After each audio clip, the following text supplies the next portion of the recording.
Attention, si vous comptez utiliser votre voiture ou votre moto prochainement, écoutez attentivement le message qui va suivre. Il contient des informations que vous devez absolument connaître avant de prendre la route. En ce moment même, les fabricants de radars et les pouvoirs publics sont en train de mettre en place, main dans la main, un système pour s'assurer que chacun de vos petits excès de vitesse vous sera sanctionné et pour que vous passiez à la caisse, systématiquement, sans aucune échappatoire. Peut-être avez-vous déjà entendu parler des radars mobiles embarqués dans des voitures banalisées de marque Peugeot, Dacia et Renault. Il s'agit de ces voitures radars qui se fondent dans la circulation et qui peuvent flasher en roulant jusqu'à 9 véhicules à la minute autour d'elles, sur plusieurs fils. Quand vous êtes devant la voiture, quand vous la doublez, ou même quand vous la croisez. C'est une véritable arme de contravention massive. Et pour la rentabiliser au maximum, il est désormais question de payer des chauffeurs privés pour faire rouler ces voitures radars toute la journée, sur toutes les routes, pour piéger un maximum de conducteurs. C'est le jackpot assuré. Radar caché sous la plaque d'immatriculation, appareil photo derrière le pare-brise. 383 voitures de ce type circulent en France. À l'intérieur, 2 policiers ou 2 gendarmes font fonctionner l'appareil. L'un conduit, l'autre programme les limites de vitesse en fonction de la route empruntée. À l'automne prochain, ce type de contrôle sera sous-traité. Un chauffeur privé sera au volant. Il sera seul, l'appareil va tout gérer. Les limites de vitesse seront fixées par géolocalisation. Le radar va relever les infractions de manière autonome. Elles seront ensuite traitées par des policiers au centre de Rennes. Vous l'avez compris, aucun conducteur, même le plus vigilant, même celui qui essaye de respecter scrupuleusement la loi, ou même celui qui dispose d'un avertisseur de radar, ne pourra plus échapper à ces machines redoutables. Il n'y a pas une seule bonne raison de les laisser faire. Je vais vous expliquer pourquoi dans quelques instants. Mais avant, sachez qu'il ne nous reste que quelques semaines pour faire barrage à cette armada de voitures radars conduites par des chauffeurs privés. Nous allons avoir besoin de la participation de chaque conducteur pour organiser un grand mouvement de résistance à cette nouvelle attaque de grande ampleur sur nos permis de conduire et nos porte-monnaies. Je sais que beaucoup de gens penseront qu'en faisant rouler les voitures flasheuses partout sur la route avec des chauffeurs privés, nos dirigeants ont à cœur de nous protéger, d'assurer notre sécurité. C'est compréhensible.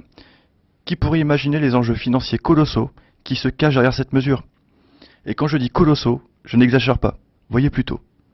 Avec la privatisation, ils ont prévu de faire rouler les voitures radars 8 heures par jour, contre 1 heure maximum actuellement, avec comme objectif de passer de 1,5 million à 12 millions de PV. Si on fait le calcul et sachant qu'un PV vitesse rapporte en général entre 45 et 90 euros à l'État, multiplié par 12 millions de PV, on arrive à un total de 810 millions d'euros par an. Pour comparaison, la totalité des 4450 radars fixes et mobiles déjà en place ont rapporté 920 millions d'euros l'an dernier à l'État. La privatisation des radars mobiles embarqués suffira largement à doubler ce chiffre, et ce n'est qu'un minimum. Et si encore cet argent était réutilisé pour réparer les routes et sécuriser les tronçons dangereux? Savez-vous comment est réparti l'argent des radars actuellement?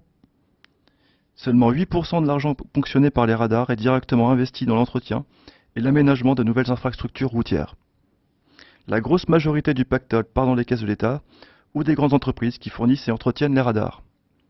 La sécurité des gens sur la route, elle, passe largement derrière. Dans le plus grand secret, l'État et les fabricants de radars ont négocié un déploiement en 3 étapes.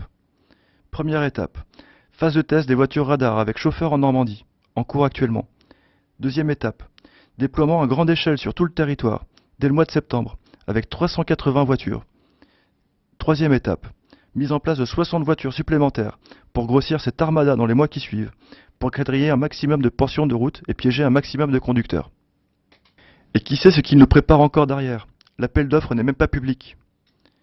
Si les conducteurs ne se mobilisent pas très rapidement pour bloquer ce projet monstrueux, des centaines et des centaines de voitures radars banalisées, avec chauffeurs, sillonneront les routes en permanence dès le retour des vacances en flashant, ni vu ni connu, tous les conducteurs qui auront eu le malheur d'avoir levé les yeux quelques secondes de leur compteur.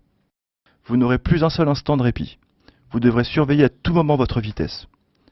Qui sait, chaque véhicule que vous croiserez ou que vous suivrez sera peut-être un radar sur roue.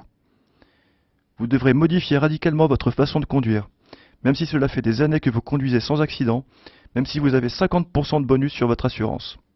Ce qui importe au pouvoir public, ce n'est plus votre bon sens, votre expérience ou votre capacité à adapter votre conduite aux conditions et anticiper celles des autres. Non, ce qui importe, c'est de respecter à la lettre une limitation de vitesse, fixée au fond d'un lointain bureau, peu importe qu'elle soit inadaptée à la réalité de la route, et parfois même ridiculement basse. Vous obéissez, sinon vous passez à la caisse. C'est aussi simple que cela. Est-ce vraiment comme ça qu'on envisage la conduite de demain? Est-ce qu'on veut d'un pays où des machines espions contrôlent nos moindres faits et gestes? Un pays où chacun doit se méfier de tous les autres autour de lui? Lequel des conducteurs autour de vous, habillés en bon père de famille, sera peut-être le mouchard, le délateur zélé de vos inévitables petits dépassements de vitesse? Est-il acceptable qu'on paye des chauffeurs privés pour se promener toute la journée dans le flot de la circulation, avec des radars planqués dans des voitures de monsieur tout-le-monde, pour faire du chiffre sur les routes et verbaliser à la chaîne les honnêtes citoyens? C'est ça la sécurité routière? Avec la privatisation des radars mobiles embarqués, les autorités sont allées vraiment trop loin. Il n'est plus question de sécurité, mais d'un racket pur et simple des conducteurs, organisé en ce moment même, dans le plus grand secret. D'ailleurs, tout est prévu pour vous faire payer au plus vite. Une fois l'infraction relevée par le radar ambulant, votre numéro de plaque d'immatriculation est envoyé directement par la machine au centre de traitement des infractions à Rennes, où le PV sera automatiquement dressé, mis sous pli et envoyé dans votre boîte aux lettres. Il ne vous restera plus qu'à payer, car comment voulez-vous contester une infraction dont vous ne vous êtes même pas rendu compte?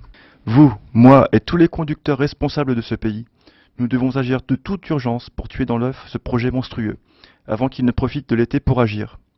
C'est pourquoi je vous demande de signer dès maintenant votre pétition au ministre de l'Intérieur et de transférer cette vidéo à un maximum de personnes autour de vous pour qu'elles prennent connaissance du danger qui les attend au retour des vacances. Pour contrer cet escadron de voitures radar avec chauffeur, nous devons à tout prix faire deux choses essentielles. Premièrement, faire connaître auprès du plus grand nombre de Français le scandaleux business qui se cache derrière la privatisation des radars mobiles embarqués. Pour agir avant qu'il ne soit trop tard, nous devons diffuser l'information au plus vite. Pour cela, je vous demande de transmettre cette vidéo à tous vos amis, vos collègues, aux membres de votre famille et à toutes les personnes qui pourraient être concernées. Deuxièmement, remettre la pétition que vous pouvez signer en cliquant ci-dessous au ministre de l'Intérieur Gérard Collomb, avec les noms de 100 000, 200 000, 500 000 Français, lui demandant de stopper le projet de déploiement partout en France de ces voitures radars avec chauffeur privé. Croyez-moi, si nous sommes assez nombreux, il sera attentif à notre colère. Il hérite du dossier sans avoir décidé de quoi que ce soit. Alors, si nous sommes des centaines de milliers à clamer notre colère, nous pouvons le convaincre de ne pas démarrer son mandat par un projet aussi scandaleux. Tout dépend de votre action. Je vous remercie par avance pour tout ce que vous ferez pour nous aider à stopper ce projet odieux et empêcher le déploiement de centaines de voitures radars conduites en permanence sur les routes de France par des chauffeurs privés, tout ça pour engraisser de grosses sociétés sur le dos des conducteurs.